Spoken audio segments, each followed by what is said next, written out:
Hello and good evening, everyone. Welcome to the Facebook page of Purnam Ecovision Foundation. This is our eighth webinar in the series. Today's speaker is Dr. Rahul Mungikar, and topic is biodiversity and entrepreneurship.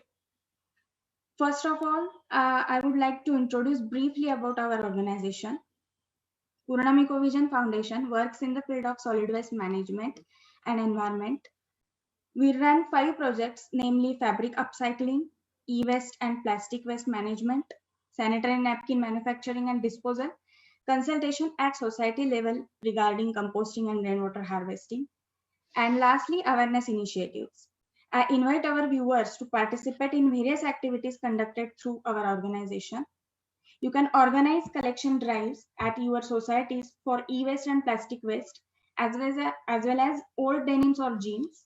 For more details, you can contact us directly or visit our office in Vadgaon Budruk. Our contact details are there on our Facebook page.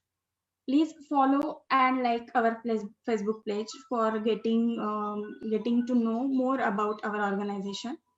Coming back to today's webinar session, I welcome our today's speaker, Dr. Rahul Mungikar sir. Welcome sir, and request Mr. Kuldeep Purandare for giving a brief introduction about Rahul sir. Kuldeep Purandare is our core advisory committee member and also the trustee of Ecological Solutions. Yeah, thank you, Nita. Am I audible? Yes. Yeah. So I would like to introduce today's speaker, Dr. Rahul Mungikar, who is MSc in PhD in ecology. His major experience with Maharashtra State Biodiversity Board. He has experience of more than 15 training projects related to biodiversity sector and community-based conservation. Working as assistant director policy cell in Bombay Natural History Society, which is called BNHS Mumbai. He has been appointed as expert on high level monitoring committee for Mahabaleshwar and Pachgani ESZ by MOEFCC. Also appointed one of expert of Maharashtra Management Effectiveness Evaluation MEE committee by MOEFCC, and working as expert member of IUCN committee also. I would request Rahulji to start his session. Thank you.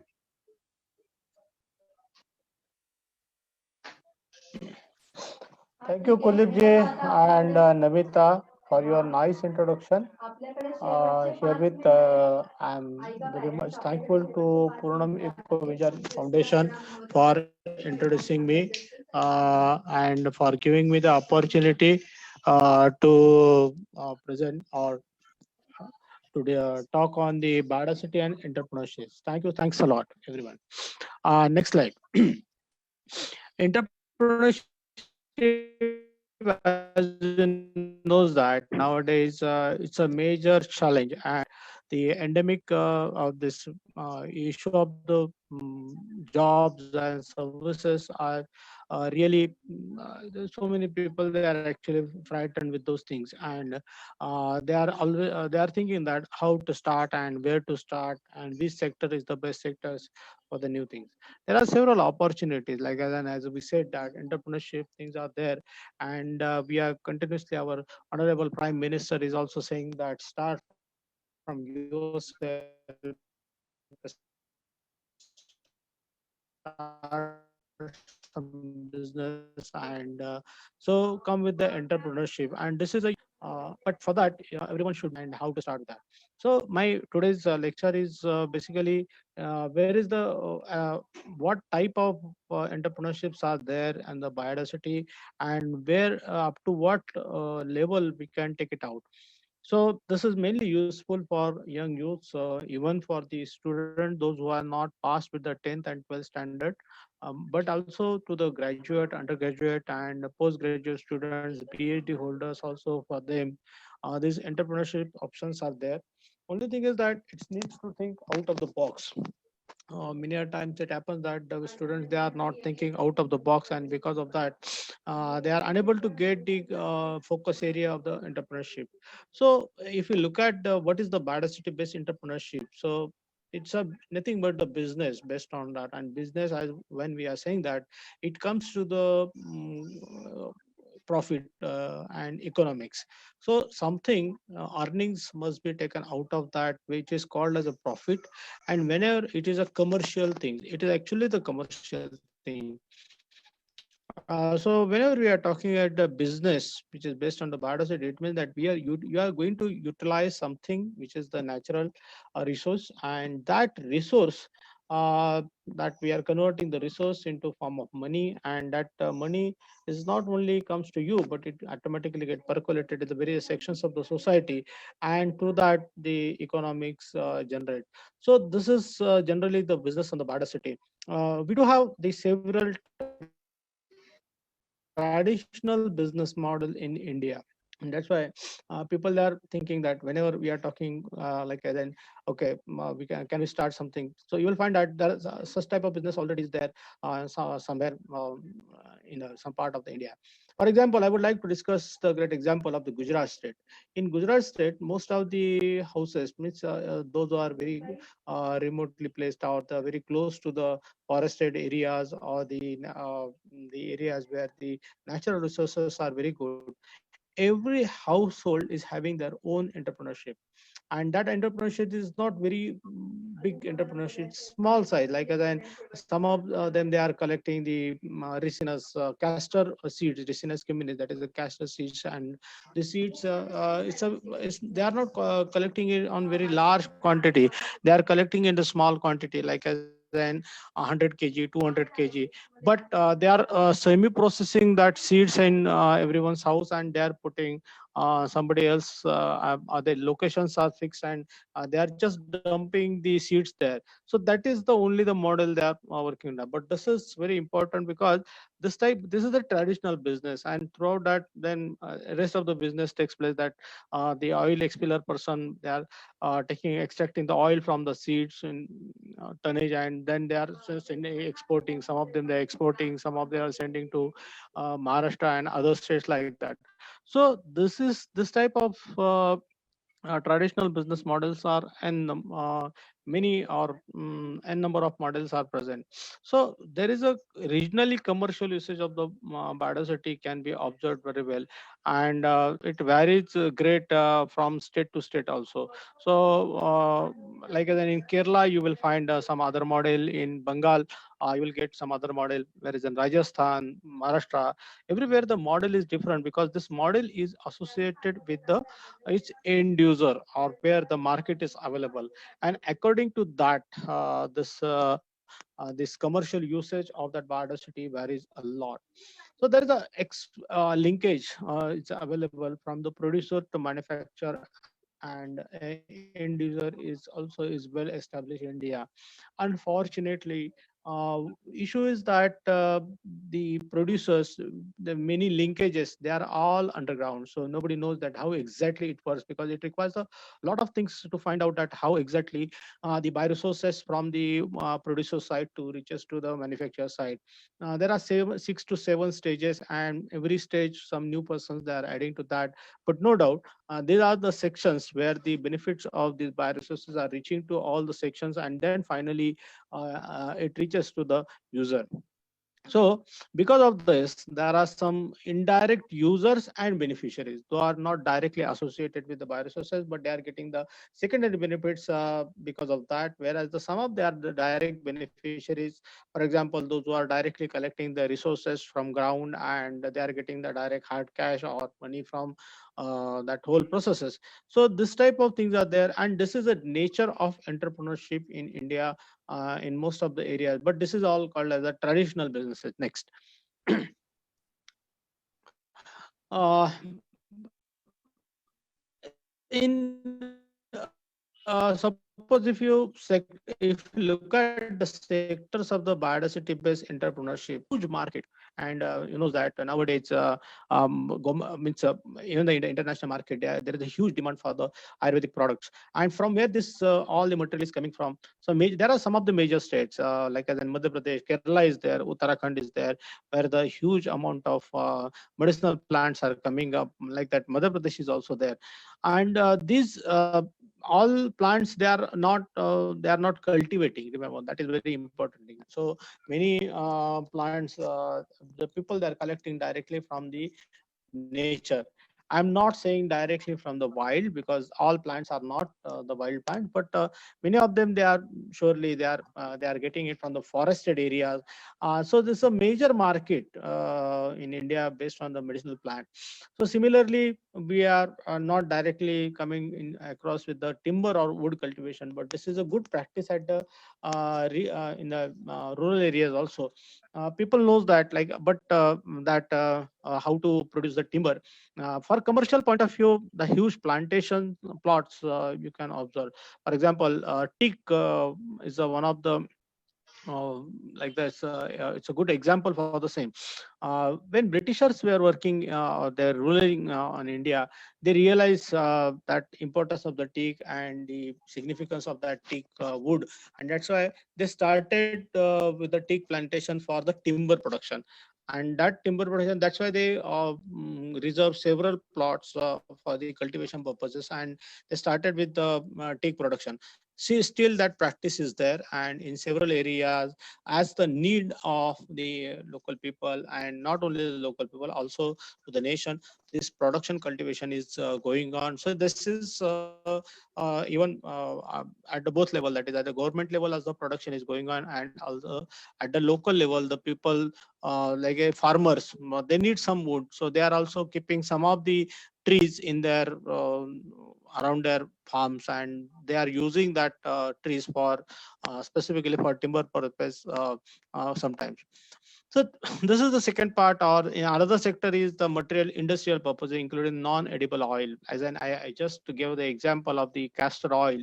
The castor oil production, it requires in huge amount.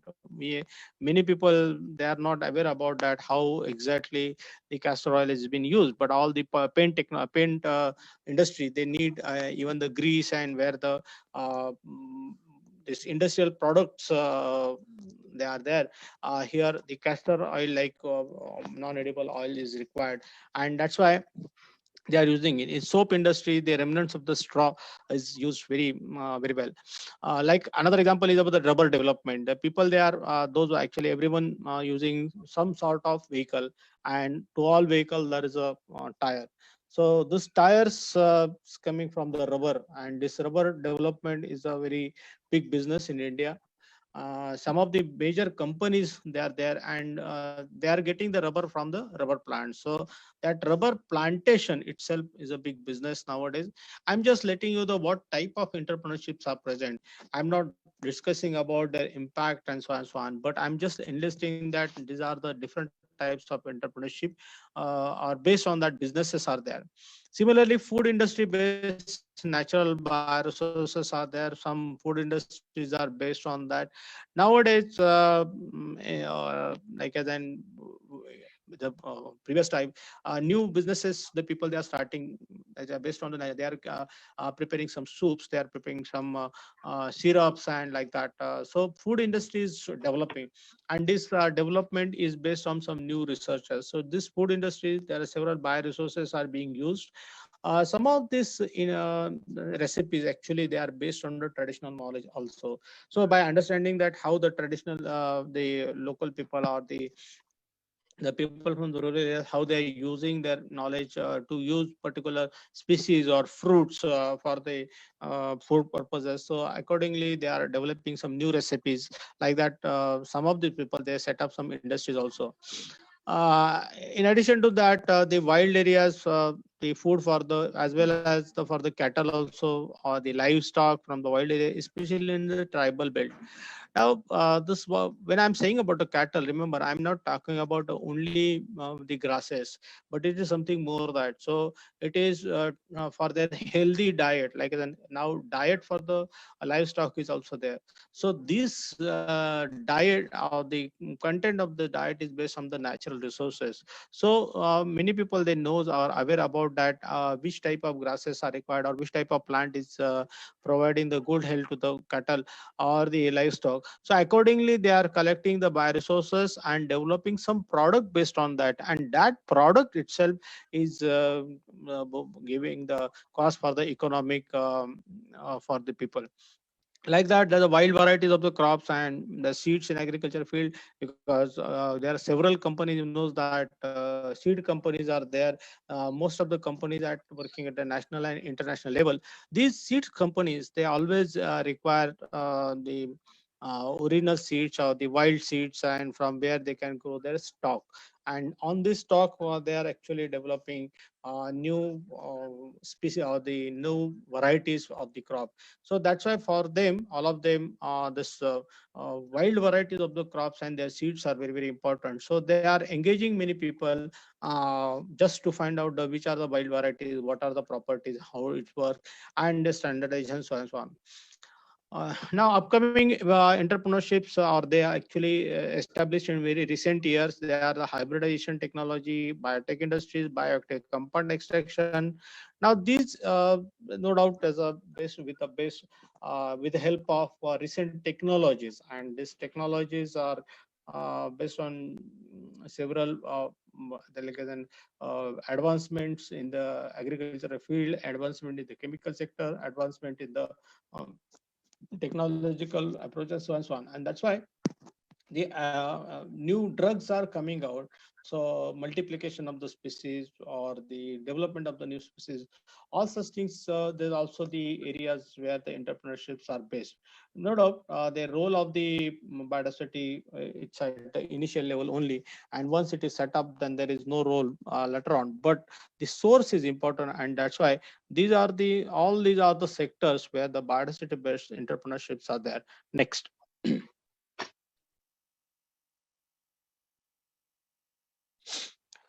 So there is a, but as I said, that these are the entrepreneurship. But we need to understand there is a difference between the entrepreneurships and the livelihood. And many people, they are getting confused with that. What does it mean by the livelihood and entrepreneurship? Yeah, I'm not talking about the livelihood of the common person, but that, in India, several, or rather more than 70% people, they are dependent on the natural resources, and these natural resources, they are present in their nearby areas. So, like then recently, we in 2006, there's an implementation of the Forest Rights Act, that is FRA. Is there, and similarly the PESA Act is also, which is the very or this is these acts are giving the rights to the tribal people. So this is in those acts, they will mention the rights over the natural resources of the tribal people, and that's why livelihood, it is not what I'm it's a different than that of the entrepreneurship. The risk is involved, remember, in that case, where the business model is there, where the livelihood, the people, they are always aware about that whatever they are collecting, it must be restored again. So their practices are always sustainable one. So they are not making the business out of it, they are making it whatever the enough for their livelihood purpose. Only that much extraction is going on, where the business models are every time is not like that. May a time it happened that the business models are not sustainable also. So that we need to understand. So livelihood is a traditional method, and most of the communities are following it appropriate manner. When I'm saying that appropriate manner, it means that it is based on the conservation issues. They understand that how much we supposed to extract and how much to leave there, so that the regeneration or the restoration of the species takes place on its own. We have the Indian Business and Biodiversity Initial, that is it's a national platform for the businesses at national level, and so many people they are attached to this. So those who are interested, they can search for the website of the IBBA, and these companies, rather all companies there, those who are associated with this business and biodiversity, they are working on this platform. So for all of them, this is just a reference. Just do remember. So here the conservation and the sustainable uses of the bioresources is the main concern with the entrepreneurship. When I'm saying is a livelihood, all the traditional method itself is talking about the conservation and sustainable use. But in entrepreneurship, this is not that way. So it is necessary to set up the entrepreneurship concerning that, okay, how the conservation of the particular species can take place, and how the what should the sustainable use of that. For example, I would like to take one example from the Raigad district. One of the person who is working there, he knows the traditional ways to develop oil for hairs, and he's actually collecting 5 to different types of species for making his oil. And when he's in oil, he's just dipping that all the leaves of those species is keeping there for 3 4 days. But how much species is supposed to extract, so he knows it very well. So he's not taking out every and each leaf, so he's keeping some of means he is actually pruning that species continuously, so he keeps on getting that the leaves continuously, one after the other. So but this is all developed from his traditional knowledge, remember. Whereas the entrepreneurship, when they are saying that there entrepreneurship, there is a demand, and according to demand there is a supply. So whenever there is a high demand, they always think that, okay, we need a more material, so they are extracting the more and more material. So might be it become the unsustainable also. So that's why we need a trained manpower who understand the difference between the sustainable utilization while harvesting the parts of the bioresources from the natural areas. That is very much important. Next.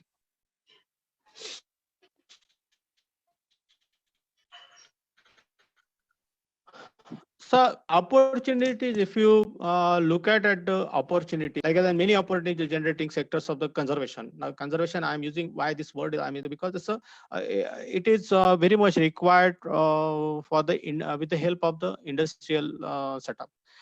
Conservation, it's a new sector is coming up because so many industries, as I said, that IBBI, Indian Business and Biodiversity Model. Why the people that are introducing such models on ground? Because now the major companies, they are unable to get the enough resources from the ground, and these resources, where the extractions of the resources are taking place unsustainable manner, there they are losing the resources permanently. So it's a negative impact is also causing. Now this negative impact is not because of lost activities of last 2 or 3 years, but it is the activity of last 20 30 years. So it's a more than 2 3 decades it's happening. And now they are realizing that, yes, now if the industry himself or itself is not intervene for the conservation, nothing is going to happen. That industry finally will get shut down, and no resources will be available to any one of them. So that's why the conservation, trained conservation biologists are now required. That is a major demand. And that's why the conservation, it's not only the part of job, but it is a part of the entrepreneurship.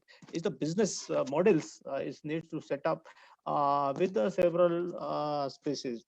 Now, anyway, most of the people, they are thinking that this entrepreneurships can be it should be based on for the only medicinal sort of plants. It's not like that.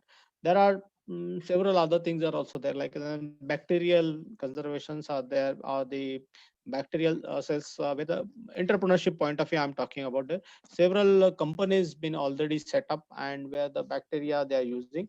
But what are the medicine the bacteria for the industrial purposes they are required, they may be from the different resources. So I am talking about the natural resources and biodiversity point of view.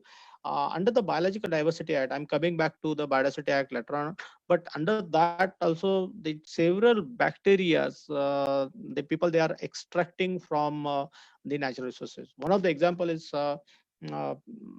when I was working with the biodiversity board, I came to know that one of the companies, they just asked for the bacterial cultures, or the bacteria they want to collect it from the one particular area of the field, like the agricultural field. Then we just asked them why you need that, because then they told us, no, this area is producing the, or giving the yield very well, and this yield is because of the bacteria. How much they required? They need only the 1 kg or 2 kg of samples, and from that they were interested to segregate the bacteria, and that bacteria they want to inoculate with their new culture. So like that. Now see, this is the big, these are all linkages, and that's why we need to understand that how the conservation of the resources can be done, and that is to now several industries, they are willing to help for the same. Similarly, the restoration is there. In several areas, government aid and commercial basis, and these are mainly for the water and ecological services. Areas like Bengal, the areas like this Orissa, Maharashtra now, the several places where the ecological services is already got disturbed, and to now to put it back to its original position, we need experts. Unfortunately, very few people they are there, like they are really can work as an expert. I know that several professors are there in the colleges in India. We have the trained teachers, but these teachers are not the conservation biologists. I'm again repeating it, these teachers all are not the conservation biologists. They are very good with the teaching, they understand that how to teach, but on ground, if you look at that, how many people, those who are they are teaching actually conservation biology, they can apply their knowledge on ground? There are very few exceptional examples are there. So these are the areas where the entrepreneurships are building up. Now several organizations, several people, they are realizing that instead of going into the teaching field, can we go on the field? Yes, they are actually, they are starting where startup also, and they are working with that sort of model. Now, these models are not as it is established, but these are the new areas where the entrepreneurs can start, and they can think for the same. The industry, those are interested to do the restoration, they are also willing to, okay, how I can after restoration, what type of benefits will be generated. So for that, new models is need to be established in such areas. So entrepreneurship required in field of food supply also for good health. Now food supply is means organic food nowadays we are talking about. That organic cultivation is not easy method. There are a lot of things are required, and for that experts are required, that how organically it can mean, how the cost for that organic development can be reduced. I'm not discussing organic agricultural practices, but I'm discussing about the other sectors also. One of the examples I would like to share with you is about the organic cultivation of the wild variety, wild seeds of the Hirda and Beheda, or that is the Terminalia, like that. So why I'm saying that organic? So you can ask me the question that, yeah, they are already in the forest. How it could be the inorganic? It's not like that. Many a times it happens that the plants, which are turmeric plant, terminalia plants, which are near to the agricultural fields, they are getting infested with the inorganic powders or the inorganic contents when these using the inorganic fertilizers. So they are getting infected. So the fruits from these trees are not good for the developing drugs. Okay, so the trees which are free from such type of inorganic content, uh, that also is need a special attention. And that's why the food based supply or the health and other, where the either it is in form of the drugs or in form of some other things, this type of entrepreneurship is required. In agricultural things also, livestock, if you look at the question of the livestock, we know that in Maharashtra or India, wherever uh, the livestock number is too high, but the productive livestock is too less, remember. And that's why the person, those who are actually having the livestock with them, they are also unable to maintain them properly. Rather, they can do it in other ways also. but for that quality enhancement and all this bioresources are very important. It requires a separate lecture, like how the quality of the livestock can be enriched with the help of the biodiversity and other things. But remember that for that again, this is the purely based on the biodiversity, and that's why livestock quality enhancement is well, it can be done. And some of the peoples, they are still following that thing. They know that how to do that traditionally, but many people, they lost that connection, and that's why unable to do that. And that's why here the major role comes now, the technical people who can do it in proper manner. Environment education, teaching and research, these are the well standard routes, like environment education trainings programs. Now most of the companies also, they are actually accepting the project under their CSR for the environment educations. Even the same program they are running in the various school level. So I know that good examples from the Maharashtra, from Gujarat, like the NGC program at the Government of India, National Green School Mechanism. So where this entire program was introduced throughout the India, Green School Mechanism mission, and through that the environment education program started. So all our young generation, they are now well aware about the problems, like example plastic. What is the issue of the plastic or the bioresource services and so on and so on. Now, because everywhere now this has been introduced, but for that the trained persons are required. How the you can teach to the people of various age, like then some schools to even until the age of 60 or more than 60 also. So this is one of the major field, and still it is traditionally it was there, but now never several new things are coming up. That's why earlier teaching was only the sector, it was available in the schools and colleges, but now it is open in the several organizations also. So organizations also require the persons who can teach and on ground, like they can go on the field, they can teach to the student, they can talk to the local people, they can talk to the local communities, and the based on the community based discussion, the conservation and further issues can be resolved, like so and so on. But and research is the well another standard method. Like so many students, they are doing their PhDs to solve particular problems, and they are taking their PhD degrees on the same. So this is, I'm not going to discuss on that because that is not covered under the entrepreneurship. But this type of research based experience or the PhD degree, this can form the base for the entrepreneurship. Like several students after doing their PhD, they are starting their own base. I know that some of the students, rather my two students are there in Pune itself.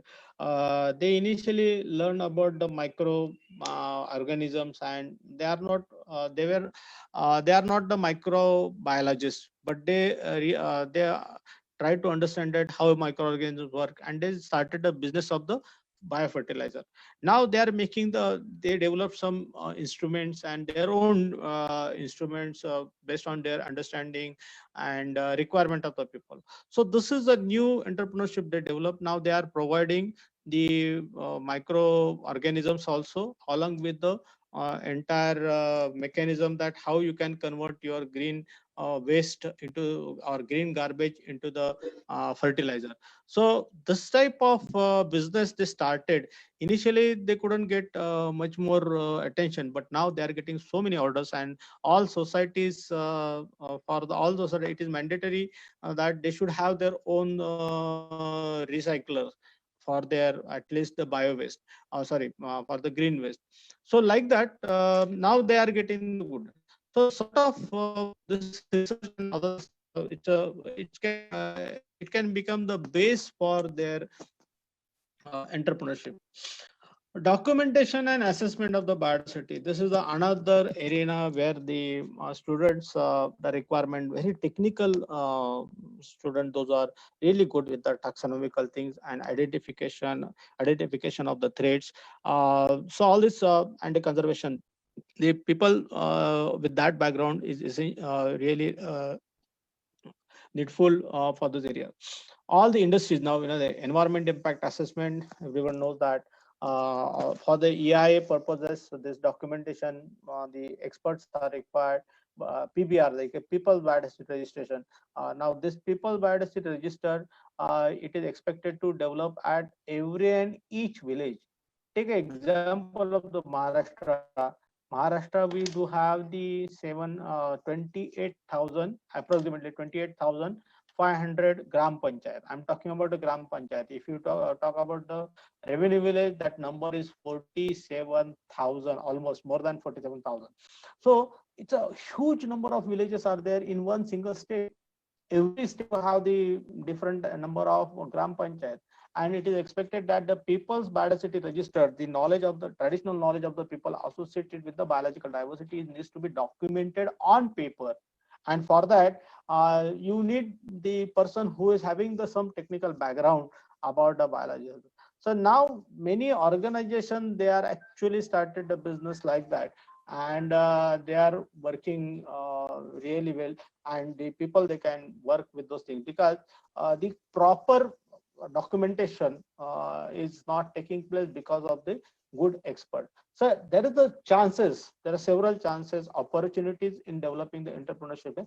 Unfortunately, the good peoples, they are not there, and that's why it has been grabbed by the so many other people who are, those who are not understanding there, but they know how to get the money. That's why they are working accordingly into that field. So similarly, the issues of the wildlife conflict is there, and this is the another field where the people, they are working who are having the background of the biodiversity and wildlife also. Please, next.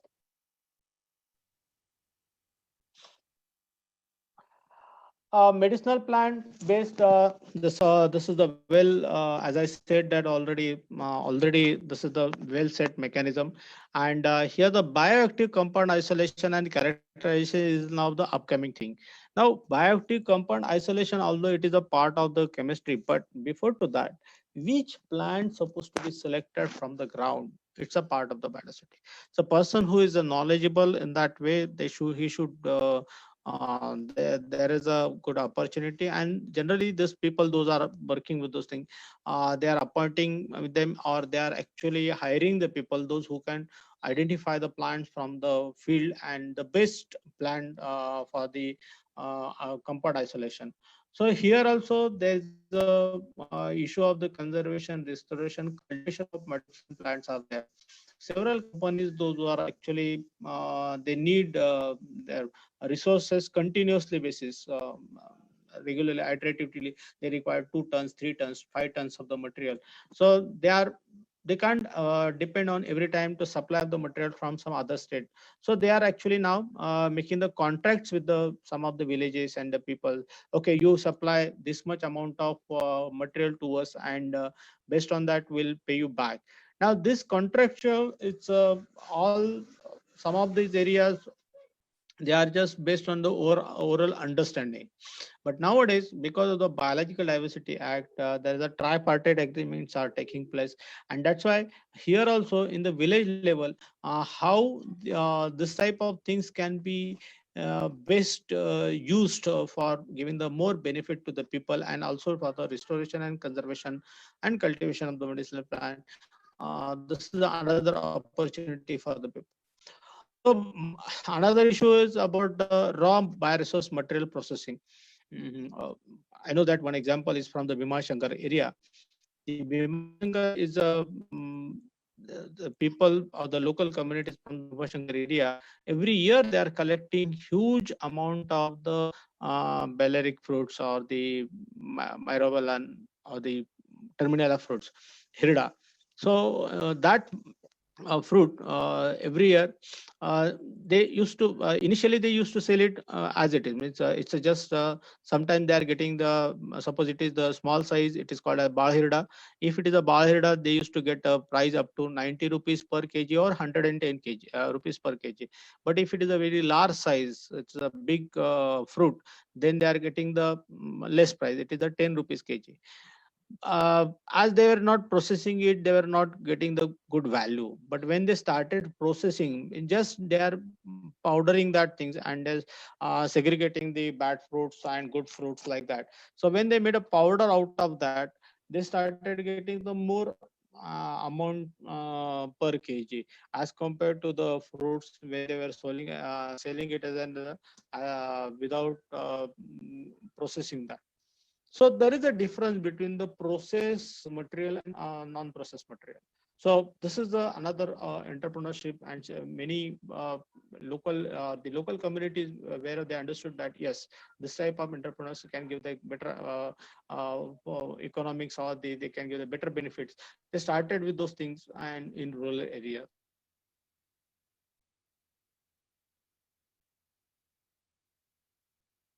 Especially important timber and oil species. So ecological tourism in various parts ecological tourism is the now upcoming areas. So several people they are visiting to the nearby areas like the sanctuary areas or the forested areas, and they are interested that somebody should tell them that what is there in that forest area. These people actually coming from outside, and now so many people are interested to know that what type of biodiversity is present to that area, and why it is important. So it's a sort of thing like it's a thousand or lakhs of people that are visiting Khas Plateau every year, and they're just interested to see that how the colors are there. Beautiful color flowerings is taking place on that plateau tops. Many people they are not understanding this is very critically endangered or so and so on, but they are just visiting just for getting that view. But when it starts with the experts, so their understanding about the species is increasing, and that is very important. Similarly, the commercial research is also now people they're inviting for the sustainable uses of their bioresources. So many companies which is actually totally based on their bioresources, they are actually they have their own R&D departments, and they are actually hiring the people not inside, but they are giving it sort of okay, you start that business, we'll take your results. So they are giving it as a project point of view. So that is also the requirement based on the biodiversity. Now here I would like to say you something about the linkage of the SDGs and the national biodiversity target. These two things are very important, where we may able to find out that where is the actual opportunity, because these two, that is the sustainable development goal and national biodiversity target, these are the action plans in front of the country. So wherever the development is going to take place, these developments are is going to take place in these sectors. So that's why we can do a lot of things to support these development goals or the targets, and government is easily understanding this language. Yes, these are the goals and targets, and that's we need to go for that. So please, next slide.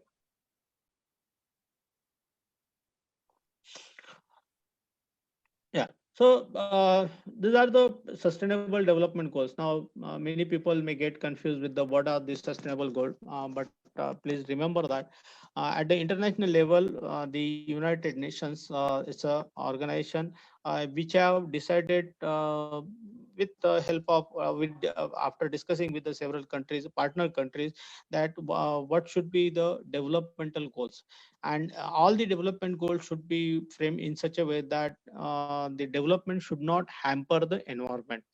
So there should be the sustainable and that's why they are called as a sustainable development goal. Now what are those goals? If you look at, there are 17 goals are there, and all the sustainable goals, this is the time period is 2024. So this 2024, your all policies, those who are the partner country, India is the one of the partner country for the SDG. Those who are the partner countries, they should organize or they should give the facility to the people so that these goals can be achieved. So there is the first goal. If you look at that, no poverty. No poverty means now there must be the economic development should take place among the people. So if biodiversity based, because that is the most available things on the ground, 70% people they are still in rural areas. So something which is available on ground is the bioresources. So how the bioresources can be used for the no poverty purposes? So they are developing several schemes for that, several policies they are developing, and under that policy now they are actually focusing on the entrepreneurship at the ground level, so that the goal of the no poverty should be achieved. So these are the actually the areas. Similarly, zero hunger, food, because we know that many area, take the example of the Meerkat, still people they are unable to get a good food. Now, why it is happening? So, no doubt, it's a everyone says that the government failures are there's a or the proper management is not there, so and so on. But still, they why the it's just a huge forest is there, but still not able to provide the proper food material, because so many things in the forest areas will lost permanently. So now such areas where resources should be maintained and restored back, so that at least, I'm not saying that it is a total diet, but at least they will able to provide some food to the people, so that the zero hunger, then we may able to approach towards that goal. So policies are there. So those who are interested to look at, yes, I can work for this policy, they can frame these things and they can start their business, considering that, okay, for to achieve this particular goal, my business is based on the biodiversity, it is there.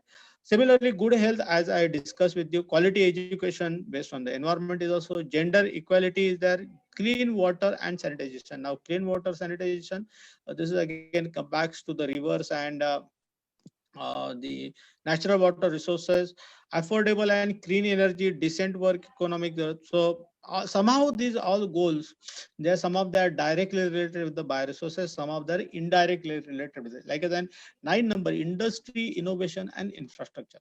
Now, industry, innovation and infrastructure. The main important part is that the development it is expected, but in such a way that it should not hamper the environment at all.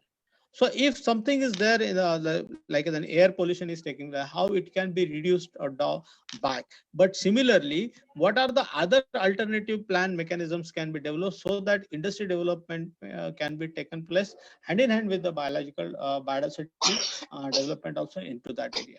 So innovative ways are important, and there are the opportunities for the entrepreneurship. This if you look at the several models from the Europe or other things, the people now they are thinking in very innovatively, that okay, so if we start entrepreneurship in this manner, then surely this can be developed for the sustainable development. Now these all sustainable development goals, and look at the uh, goal number 13, that is the climate action. Now in climate action, we know that now the climate is under change. I'm not saying exactly it is all the issues of the climate is related with the climate change, but researchers are now saying that okay, within if we not look towards the issues with the environmental all the impacting issues of the environment, there will be the increase of the temperature by 2 degree till 2050. And after that, then they just predicted that the sea level will increase, and some part of the areas will go under the water, some parts will come above the water, so and so on. So this, to stop the climate change, that we need to do a lot of things, and this is not only based on the research, action oriented things we need to do. And so these action oriented things also can come with the business models, and because business models as only the sustainable way it can be done. With only the research model, it's not sufficient. No doubt the research will give you the direction, but that's not sufficient to do it. So business models will take it to the ground, and it can be worked clearly. And goal number 14, it's a life below the water. Then 15 is the life on the water, on the land, like this there. And 17 is the partnership for the goals, like partnership among the countries, remember. So countries, how they can comes hand in hand, and they can shake their hands for the sustainable development at the international level. That is all expect. So these 17 goals are important in that way, and these goals are actually the giving opportunity for the development of the new entrepreneurs in our or in the biodiversity sector. Next, the second part is this is like this is the one of the ways it's called as a sustainable development goal. But second part is the Aichi biodiversity. I think that my timing is coming to end, so I'm just, this is one or two slides are there. So Aichi biodiversity targets. Aichi is named for the Japanese city. It is the Aichi, and where the 20 targets they were set up. And these are the targets is included into the National Biodiversity Strategy Action Plan. So look at that. This is a public awareness, value of biodiversity, removal of incentive of pollution, genetic diversity. Everything is related with the biodiversity. And how to achieve this goal, we are supposed to develop the programs. So all these programs are expected to do, and all these programs are is given into National Biodiversity Strategy Action Plan. So businesses are based on those are which are actually acquiring or this targeting this target, or they are moving towards this target. Actually, the government is directly giving the permission to that. So this is the importance of the Aichi biodiversity target. These targets are fitted into the national biodiversity targets, which is there are 12 actually targets. There are this target Aichi biodiversity targets are 20, but they are accommodated into the national biodiversity targets, which are only 12. Remember that. Next. What are the challenges? The challenges are the legal issues related to Biological Diversity Act. Some people they are still not aware about the Biodiversity Act.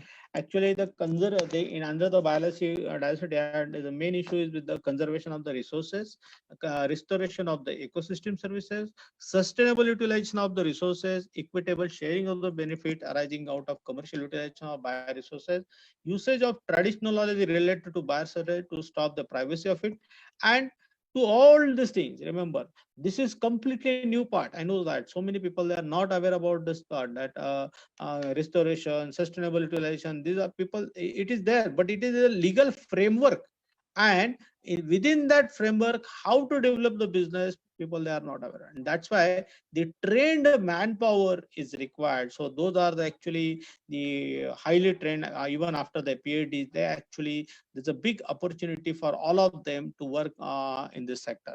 Next.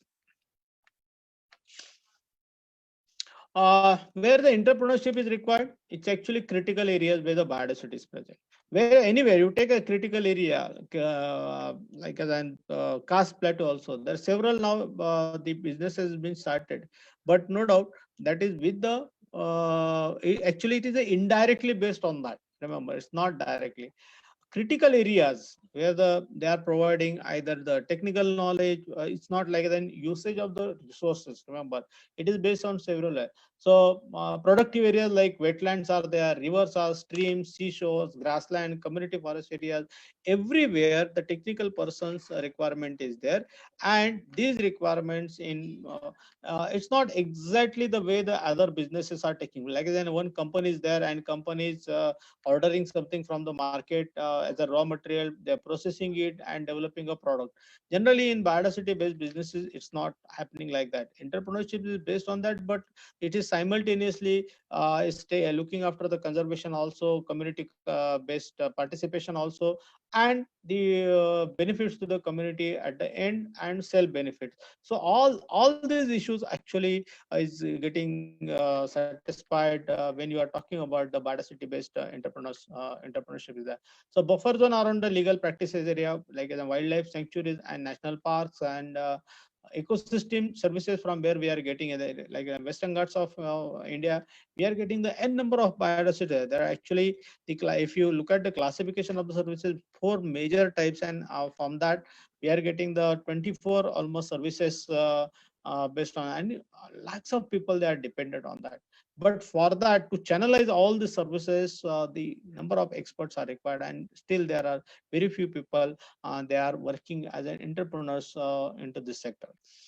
Tribal belt actually, which are the custodian, actually these are the people, the custodian of the biodiversity and conserving them traditional for their livelihood. For them also entrepreneurship views needs to be developed, and this is a major challenge. And so another around the local community who have immense knowledge about the biodiversity conservation mechanism, a lot of opportunities are there, but there is the need of the person who can link their traditional knowledge with the entrepreneurship. Such type of peoples they are necessary. There are some of the peoples and organization working already, but they are not sufficient. Now this number needs to be increased, so that these people and the traditional knowledge and everything can come into the mainstream of the national development. Next. So this is the regarding the Biodiversity Act. Under the Biodiversity Act, National Biodiversity Authority, State Biodiversity Boards is established under across the India, and access and benefit sharing mechanism. It's actually a big subject, but just for conceptual thing, I would like to explain that it is what are the business generating by the companies or the industry. The part of that benefit should share with the community. This is the concept, and this is for the sustainable development. Remember. So they're exempted all traded communities, like as in production of jawar, bajra, and all the crop plant like that, or the cultivated medicinal plant, they are all exempted. So this is purely for the resources from the wild. And that's why this act, understanding of this act is very important. This act itself is created the way for the documentation of traditional knowledge by the mechanism of the People Biodiversity Register or PBR, and also the getting the IPR, that is the patents, to the companies, to the individuals, to the researcher, everyone by the same way. It also created the mechanism for the sustainable utilization of resources by through the local committee, that is the Biodiversity Management Committee called as BMC. Remember, so BMC has got now all BMC has got the rights to take care of the resources from their own areas, and so these rights has been created because of the act, and that's why this so many people they can start their entrepreneurship in association with the BMCs also directly. So this act is opened up the doors for so many people. Those who are having the understanding about the biodiversity and a little bit about the conservation issues, they can surely start with those things. Next. So way forward, if you look at that, this entrepreneurship is a based. We need to understand the traditional practices and their importance, global, local to global. That we need to understand. Creating the rights of the people. It's an important stage in the this entrepreneurship. India is the one of the major countries in the 7 to 8% of the world biodiversity. It's a big thing, and that's why, considering this part, it's actually the major what stake with the people, and they know that they should know that okay, how we should use this 8% of the biodiversity. What we are saying is that how we should use this biodiversity in a sustainable manner, not just to harvest it, but to in conservation and considering all this. So biodiversity sustainable utilization is very important in that case. Numerous peoples they are required, not related to those are actually biodiversity, but associated field is sustainable urban development. Now, sustainable urban development and biodiversity, how it is related? Remember that the sustainable urban development, some of the issues of the biodiversity are there. Rather, main issue is the biodiversity. So all the development should be focused around the biodiversity. So we need a person who understand the both ways, development also and biodiversity also. Similarly, green industrial development, enrichment of bioresource, extraction technology. So these are the indirect fields where the persons from the biodiversity or the entrepreneurship is required, which is still lacking. Even it is the policy developers also. So we do not have much more policy developers who can work in very innovative way in this field. Next. So these are the some of my experiences for the development of the entrepreneurship based on the biodiversity. In last, I would like to just quote my say that is the manage everything which is unavoidable and avoid everything which is unmanageable. This is the what we can say in gist for the developing the entrepreneurship, because there's several things which is coming up which we cannot avoid to learn them, and learning is itself it should be focused by developing some entrepreneurship. So that is again, and where the plastic like things which we cannot manage now, just now it is huge. So that problem should be stopped. So avoid sort of things which is unnecessarily generating the burden. So avoid everything which is unmanageable.